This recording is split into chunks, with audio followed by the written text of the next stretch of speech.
Hi, everybody. I'm Bryan Mudd, a fan of South Plains politics. Here's your talking points for this week. Lawmakers may be realizing that mass violence prevention is all of our responsibility. This week, a chat with social media tech giants to see what they're doing or not doing to help.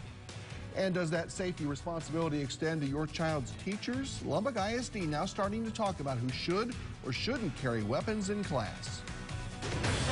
From the studios of KMAC Television in Lubbock, your local election headquarters. This is Talking Points with Bryan Mudd.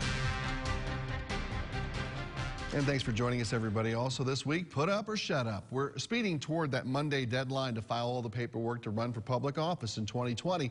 So far, the folks signing up have been pretty much who you would expect to. Generally, it's the incumbents you've heard of and some others we've talked about here. One of the latest, Lubbock City Councilwoman Latrell Joy, officially this week asking for your vote to come back and represent District 6. She said that there's much more work to be done on the continuing projects dealing with downtown revitalization and public safety.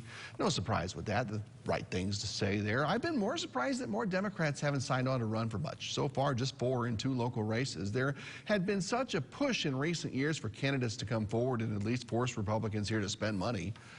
Of course, it's not that way everywhere in the state, and certainly not at the federal level. With the president's situation as polarizing as it is, it's important for Republicans to try to stay on point in their work on certain issues to avoid some down-ballot blowback there. And Lubbock Congressman Jody Arrington, running unopposed so far, but he's still doing things like working hard with folks to come up with a plan to save more rural hospitals, which is a monstrously important issue here moving forward.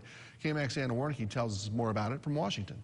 I feel personally connected. Doctor and healthcare advocate Sanjeev Sriram says for millions of Americans, the closest hospital is hundreds of miles away. For a lot of those families, they are willing to kind of, make that trek.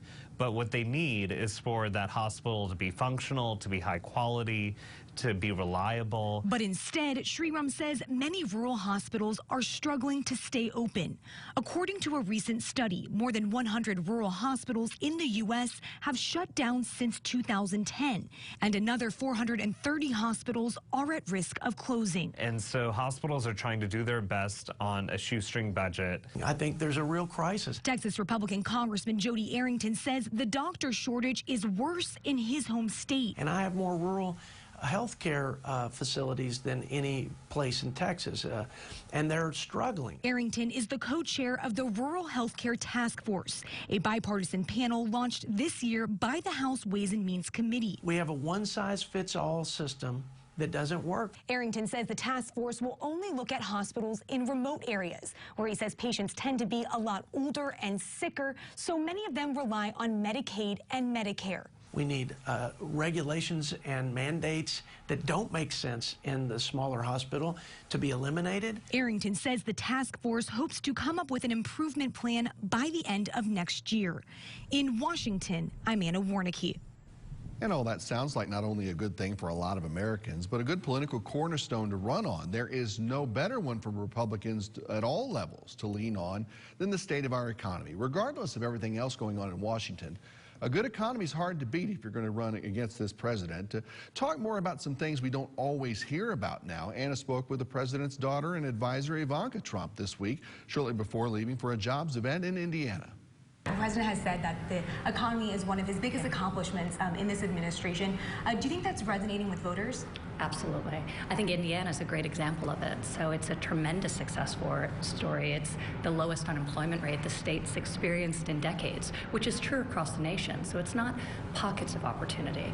It's also, when you look at demographics, every demographic is benefiting at historic levels from Trump's economic policies, and the policies of this administration, whether it was tax reform, whether it's family-friendly policies such as doubling the child tax credit, ensuring that hardworking Americans get the relief they need as they're raising their families and performing their most important role, really cultivating the next generation of Americans and American workers. So just the policies across the board, deregulation has spurred tremendous boom and growth and opportunities for new entrepreneurs and small business owners, and for larger businesses who are now able to move and adjust more nimbly in a global economy. So Indiana has seen record-breaking unemployment numbers. And then if you look at the individual demographics, the lowest unemployment for African Americans, the lowest unemployment for Hispanic Americans, the lowest unemployment for Asian Americans. And then you even get to subsections within that. It's amazing to think about the fact that in the Trump presidency, disabled Americans have achieved the lowest unemployment rate in history. So people who have been marginalized in other booms, and certainly when the economy wasn't so strong, are now being drawn back into the workforce. The workforce participation rate is rising, but wages are rising as well. One of the statistics that I get most excited about and really dovetails with all the work we're doing around jobs training and skills training is the fact that in the Trump economy over the last year, of all the new jobs secured, and since he took office, there have been close to 7 million new jobs created. But in the last year of all the new jobs secured, 73% of them were secured by people on the sidelines. People not even in the workforce, not on unemployment, completely being pulled in off the sidelines and given opportunities. And a lot of times it's through the workforce training programs we're talking about, where because the labor market's tight, employers such as the ones that will be joining us in Indiana, Tim Cook of Apple and Doug McMillan of Walmart, they're now investing in programs that enable upward mobility for their existing workforce, but also bring people in who were previously overlooked. So it's an amazing success story and an amazing realization of our goal of creating inclusive growth that all Americans can benefit from. And as a working mom, I know that paid family leave and affordable childcare have been something that's been very close to you. You've worked on this a lot. Ahead of next week's summit here at the White House, what are you hoping to get out of it? What's the results you're hoping to see? Inviting all these lawmakers here, do you expect to see legislation out of this? This president is a very modern president. He was an employer of a very large number of people.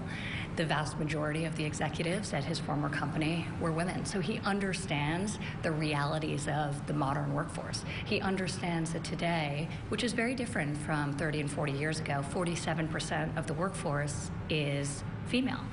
And that of the 47% in American homes, most of those people have children under the age of 18. So working parents, and while this is not a woman's issue, early childhood education, making sure that parents have access to affordable, high-quality childcare, paid family leave to make sure that parents who have a job are able to retain their job after having such an important life event, such as the birth or adoption of a child. So for this president to be leading on these issues for the Republican Party is a really big deal, and the party has rallied behind him, and we are making changes that have only been dreamed about before. This president oversaw the largest increase in funding to support access to high-quality, affordable childcare that goes out to the governors in each of the states. This president got passed in tax reform the first ever paid family leave tax credit to incentivize the private sector to offer paid family leave to employees making under $75,000 a year, which are the employees least likely to receive it. All right, well, Anna, thank you so much. Let's get to this week's poll question. Based on what you've heard so far, do you believe Congress is justified in its impeachment investigation of President Trump? We've kind of talked about this before, and I may ask this again as the process moves forward. I want to see what you think about that today. Talk to us on our KMAC News Facebook page and on everythinginlubbock.com. Click on Talking Points and give us your opinion on that.